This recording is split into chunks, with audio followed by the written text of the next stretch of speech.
Bon alors bonjour Président. Bonjour. La vie a repris un peu son cours. La chasse a ouvert comme prévu, début juin. Mais on a toujours des problèmes quand même à gérer. Là, bon, déjà sur la chasse, on a fait tout ce qui était nécessaire pour qu'il n'y ait pas de retard sur tout ce qui est notamment administratif pour l'ouverture, puisque le gouvernement a pris un décret autorisant le conseil d'administration à décider à la place de l'Assemblée générale. Et c'est l'événement le plus important, puisque c'est le conseil d'administration qui a pris toutes les dispositions pour qu'on soit prêt pour l'ouverture. Bien entendu, on a commencé au 1er juin avec les chasses d'affût et d'approche, mais aussi pour mettre en place toutes les batteries d'informations, d'appels de fonds, etc. pour l'ouverture, ce qu'on appelle l'ouverture habituelle à l'automne. D'accord. Donc j'ai eu la chance de pouvoir parcourir l'infochasse que les gens vont recevoir dans leur boîte à lettres dans quelques jours. Une nouveauté que j'ai remarquée, le sanglier va ouvrir en plaine au 15 août, et là il n'y a plus de dispositions particulières pour le maïs, etc. C'est-à-dire le sanglier, on a depuis 2 ans levé tous les freins qui nous étaient opposés en nous disant on ne peut pas faire ci, on ne peut pas faire ça, vous voulez qu'on tire, on ne peut pas faire ça. Aujourd'hui, il n'y a plus aucune restriction. La chasse au 15 août n'est plus limitée au seul maïs. Il n'y a plus de limitation du nombre de chasseurs pour faire des chasses en battue, notamment en plaine. Il n'y a plus rien. Rien ne s'oppose aujourd'hui à ce qu'on puisse chasser le sanglier. Et je le rappelle quand même, la chasse du sanglier, avec pour certaines époques des autorisations individuelles et tout, en Seine-Maritime, on peut chasser le sanglier du 1er mai au 31 mars de l'année suivante. 11 mois. 11 mois, il n'y a plus que le mois d'avril où il ne se passe rien. Voilà. Donc là, au niveau de la protection des cultures, ça va permettre au monde agricole de pouvoir intensifier la pression sur les sangliers sur leur propre terre. Nous, on a donné la possibilité de le faire. Maintenant, est-ce que le monde agricole va le faire? Est-ce que tous les agriculteurs, est-ce qu'ils chassent ou est-ce qu'ils ne chassent pas? Mais je pense que là, on est arrivé à un point où il va falloir qu'il y ait un partenariat fort entre le monde de la chasse et le monde agricole. Si on ne chasse pas, si l'agriculteur ne chasse pas, rien ne l'empêche de faire chasser chez lui. Il y a des volontaires, hein, il y a des associations de jeunes qui n'attendent que ça. Je ne comprends pas, on appelle les jeunes pour venir tirer les corbeaux. Ok, on veut bien rendre service au monde agricole, mais peut-être que ça pourrait se faire aussi pour faire quelques affûts à l'approche, le soir, le matin de bonne heure, pour tirer quelques sangliers.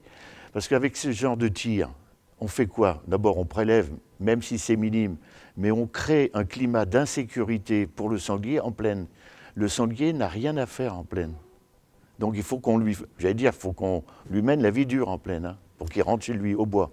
Oui, parce que si on reprend un petit peu en arrière, 2015, 5 000 sangliers tués, 700 000 euros de dégâts. 2020, presque 10 000 sangliers tués, mais on arrive à 1 400 000 euros de dégâts. On ne va pas pouvoir continuer comme ça. Non, ce n'est pas possible. Alors, ce qui s'est passé, si vous voulez, c'est quand même que je vais essayer de rafraîchir un petit peu la mémoire de nos amis chasseurs. Hein. Lorsqu'en 2015, 2016, 2017, je commençais à alerter sur l'évolution du nombre de sangliers, l'évolution des dégâts. Bon, les gens se disaient, bon, ok, oui, bon, on m'écoutait, mais je ne sais pas si on faisait le nécessaire. Et en plus, on avait des réserves financières. Hein, on avait presque 1,4 million de réserves, ce qui fait que ces réserves nous permettaient, j'allais dire, de ne pas trop demander aux chasseurs des ressources financières supplémentaires. Il y avait un tampon. Il y avait un tampon qui était fait. Maintenant, pour l'exercice 2020-2021, c'est-à-dire la saison qui arrive, on va utiliser la dernière ressource financière dans nos réserves. C'est-à-dire qu'à la fin de l'exercice de chasse de cette année, il n'y aura plus de réserve. C'est compliqué, parce que l'année prochaine, il faudra... 1,4 million sur une année. L'année prochaine, la prochaine saison, il faudra que les chasseurs payent plein pot, il n'y a plus de réserve. Des chasseurs qui ont été surpris de la somme de la contribution qui leur a été demandée. Pour ne pas dire mécontent. J'ai rencontré un chasseur qui avait une centaine d'hectares, il a reçu une facture de 1 000 euros. Donc il était quand même très surpris. Alors comment est-ce qu'on peut décortiquer ça et leur donner des explications? Moi, je peux déjà lui dire que les 100 hectares, il les avait il y a 4 ans, il y a 5 ans, il y a 3 ans, il y a 2 ans, et que la fédération a payé les dégâts, comme je vous le disais tout à l'heure, avec les réserves. Mais là, aujourd'hui, ça fait mal. Ça pique un peu. Alors, moi, je veux bien qu'on me mette toutes les responsabilités sur le dos, je les assume de toute façon. Bon, mais il faut quand même savoir que depuis 3 ans, je le répète, aux assemblées générales, où je ne vois que 300 chasseurs, les réunions territoriales, où je ne vois pas grand monde, la lecture du journal, je ne sais pas s'il est lu, les recommandations que je fais depuis 3 ans, eh bien aujourd'hui, la claque, elle arrive malheureusement. Et je l'assume, je ne fais pas ça de gaieté de cœur, parce que moi aussi, j'ai la responsabilité d'une association qui s'appelle la Fédération des chasseurs de Seine-Maritime, et je ne voudrais pas que l'argent des chasseurs, qui vient du permis de chasser notamment, ne serve demain qu'à payer les dégâts.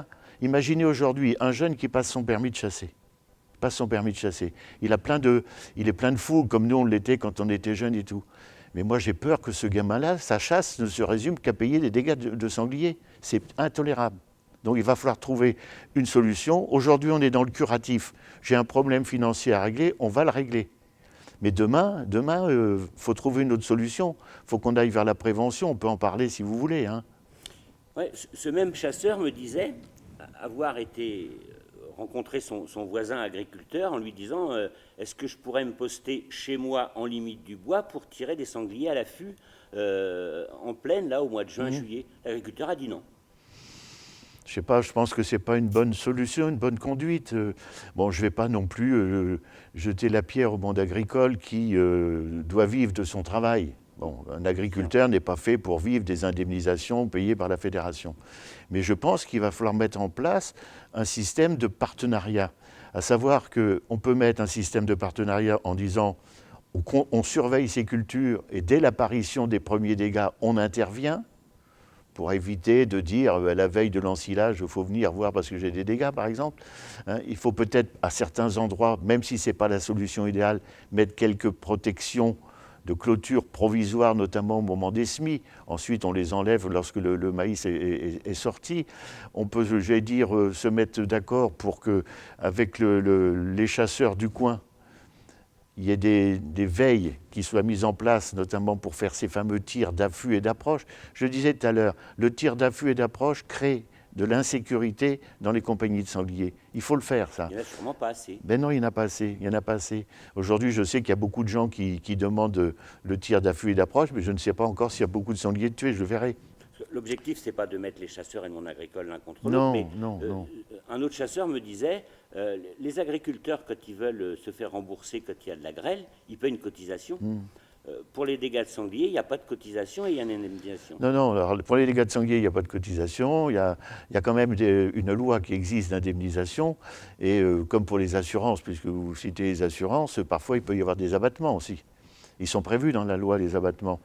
Par exemple, si jamais un agriculteur ne veut pas qu'on chasse chez lui ou ne veut pas qu'on pose des protections, etc., on peut faire des abattements. La loi nous l'autorise. Bon, aujourd'hui, on parle des assurances, etc. Mais il faut se rappeler aussi que ce sont les chasseurs qui ont voulu cette loi d'indemnisation.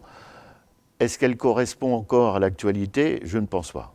C'est plus possible. Parce qu'on était à une époque où il y avait peu de sangliers. Les chasseurs voulaient garder la maîtrise de la chasse du sanglier et interdire au monde agricole de protéger les cultures par des tirs le soir, de nuit, etc. On a joué franc jeu, vous ne chassez plus le sanglier, on le chasse, on paye. Ça allait bien quand il y avait peu de sangliers. Mais quand on arrive, comme vous disiez tout à l'heure, à 10 000 sangliers, 1,4 million de dégâts, c'est plus jouable. Alors, je ne sais pas ce qui va se passer. Si, je le sais. C'est quand même qu'au niveau national, le congrès national, le congrès qui rassemble toutes les fédérations de France, a quand même décidé au printemps dernier, c'est juste avant le confinement, de demander au président Schrane et à son conseil d'administration d'examiner la possibilité de dénoncer la loi d'indemnisation pour son abrogation. Les choses sont en route. Donc là, je pense que d'ici la fin de l'année, on verra ce que le gouvernement a l'intention de faire. Soit il dénonce, il abroge la loi et on se remet autour de la table avec le monde agricole, les chasseurs, pour voir comment on gère ce problème de sanglier, qui est un problème national. Ce n'est pas un problème de la Seine-Maritime. À ce moment, on le fait. Et si jamais le gouvernement ne veut pas abroger la loi, nous irons plus loin dans la procédure devant le Conseil d'État.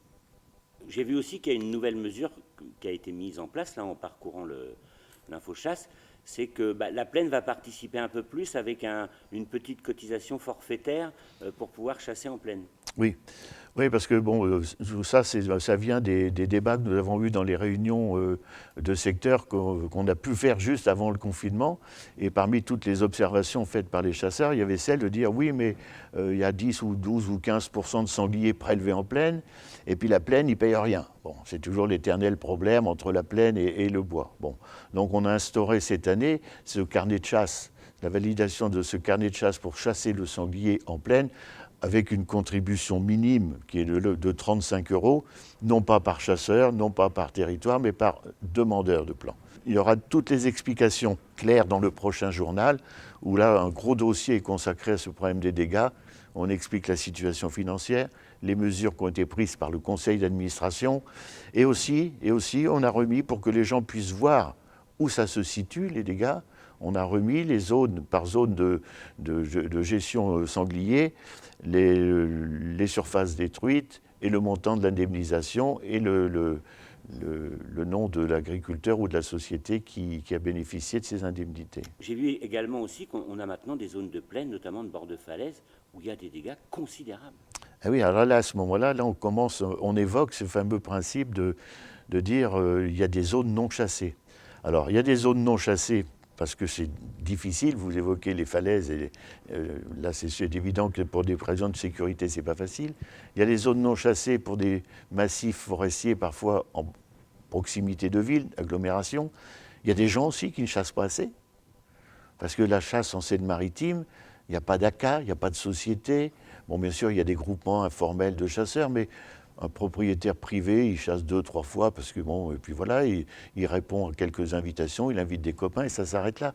Donc on a toutes ces zones-là qui sont ou peu chassées ou pas chassées. Mais la fédération, les chasseurs payent. Et les chasseurs payent l'intégralité des dégâts sur l'ensemble du territoire. On peut considérer qu'il y a 30% du territoire national aujourd'hui qui n'est pas chassé. Donc déjà la discussion que l'on aura peut-être avec le monde agricole pour apporter aussi sur le fait qu'il y a une répartition des charges à faire entre les chasseurs et les endroits où on ne peut pas chasser. La fédération aujourd'hui fait le recensement de tous les endroits qui ne sont pas chassés et signaler peut-être les endroits qui sont peu chassés à partir d'un site internet, un site Naturapass entre autres, et ça va nous donner une cartographie. Avec cette cartographie, la fédération pourra intervenir. Si c'est parce que le chasseur ne chasse pas assez, on pourra lui faire une recommandation aimable de chasser un peu plus, surtout s'il y a des dégâts autour de son territoire. En ce qui concerne les zones où la chasse est interdite, il faudra qu'on voit avec les services de la préfecture ou avec les propriétaires qui ont interdit la chasse, jusqu'où on peut aller pour les engager dans leur responsabilité, ou alors faire intervenir sous les ordres du préfet les lieutenants de louveterie pour faire des battues ou des tirs. Bon, a priori, quand on voit la météo qu'on a depuis quelques mois, même maintenant, l'ouverture pour le petit gibier, ça s'annonce sûrement bien quand même. On devrait avoir des reproductions favorables pour les perdrix, les faisans, les lièvres. Je pense que les chasseurs vont pouvoir se réjouir à l'ouverture. Ben j'espère. Je n'ai pas envie de reprendre le slogan de nos amis écologistes, la nature a repris ses droits pendant le confinement. J'aimerais bien que les perdreaux, les lièvres, les faisans, j'allais dire, soient plus nombreux pour l'ouverture. A priori, ça se présente bien. Et puis aussi, ça montre bien que la fédération et le travail et les actions qu'elle a mis en place commencent à porter leurs fruits. Parce qu'il faut quand même le rappeler, il n'y a pas que le sanglier, hein.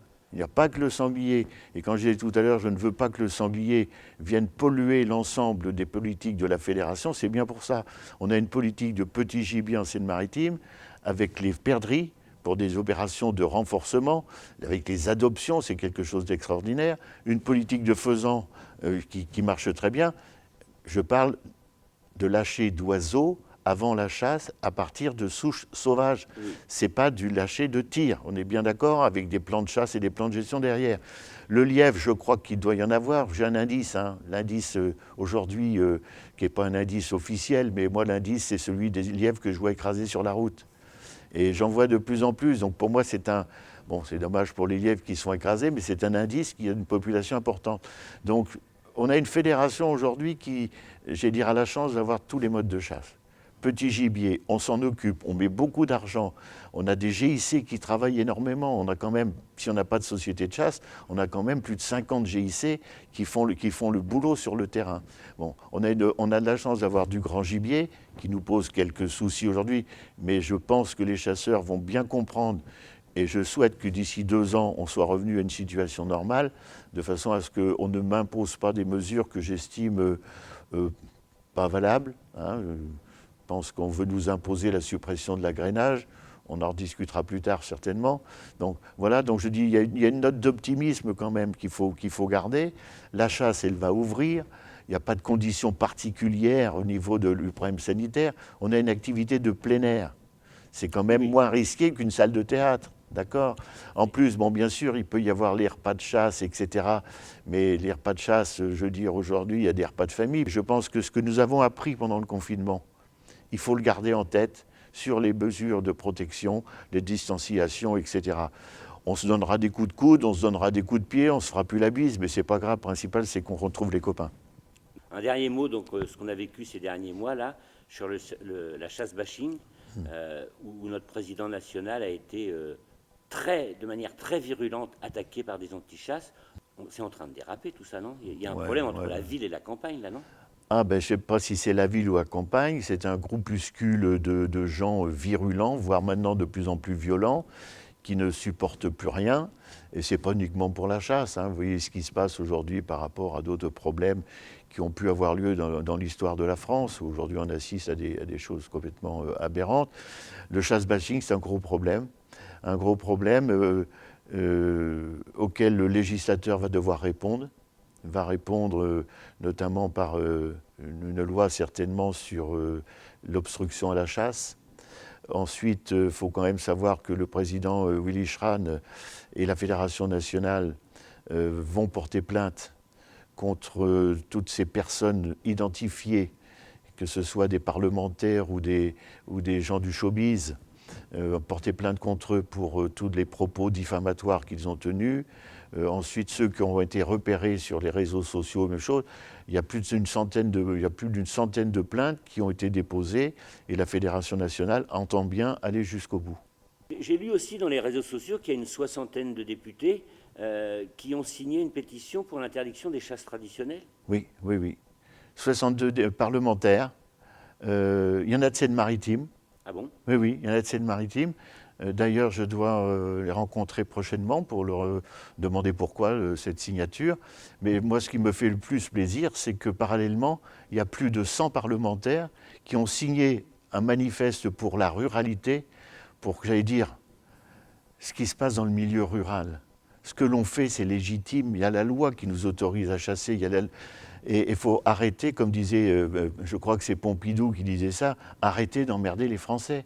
Bon, aujourd'hui, il y a cette rivalité entre les néo-ruraux ou les urbains et le monde de la chasse qui vit sa ruralité. Je trouve ça totalement inadmissible. Ceci dit aussi, il faut quand même que le monde de la chasse garde une certaine éthique. Ce n'est pas la peine, j'allais dire, de mettre de l'huile sur le feu en alimentant les réseaux sociaux, soit par exemple d'insultes aussi, parce qu'il y a des insultes du monde de la chasse vers les autres, c'est pas correct. En publiant, même si la chasse est légale, n'ont pas besoin de jouer les tartarins en publiant des photos qui sont pas d'abord de belles photos en plus. Bon, il faut aussi que le monde de la chasse nettoie un petit peu devant sa porte. Hein. Bon alors pour conclure cette petite interview, quel message voudriez passer à nos chasseurs? Le message que je veux passer aux chasseurs, bon, d'abord, on a parlé des problèmes de finances, j'espère que tout le monde a bien compris, vous lirez le journal, il y aura toutes les explications. Le seul message que je veux vous passer, c'est que je vous souhaite une bonne année de chasse, n'ayez pas peur, protégez-vous néanmoins, mais rassurez-vous, la chasse aura lieu dans de bonnes conditions. Je vous remercie et à la prochaine.